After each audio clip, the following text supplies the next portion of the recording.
Ay grabe ito guys oh. Ang galing ng ating speaker Martin Romualdez po. Dahil ang BICAM po no, pag-deliberate po ng budget ay may live streaming na po. So ito po oh, sabi ni Speaker Martin Romualdez.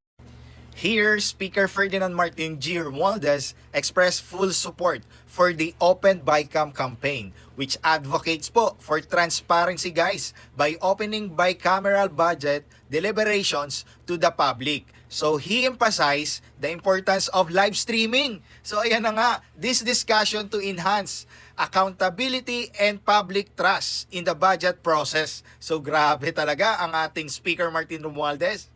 So sabi niya pa dito guys, Romualdez pledge to push for stronger budget reforms in upcoming 20th Congress, building on transparency effort from the 19th Congress. So ayan guys, he urged citizens, okay, civil society and the media to actively participate and monitor how national budget is finalized, saying, this is your money. So grabe talaga ating speaker. This is your future. And now, this is your Congress. Ay grabe.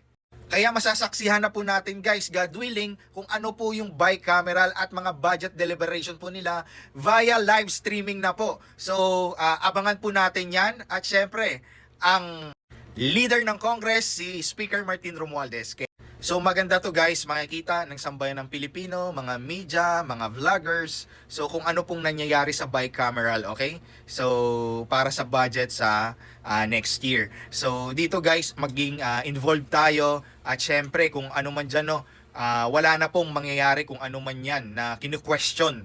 Okay? So gaya ng 19th Congress. So ngayon po sa 20th Congress, so ayan na, magla-live streaming na po guys. So kayo guys, pabor po ba kayo dito sa live streaming? Sabi po ni Speaker Martin Romualdez, comment down below!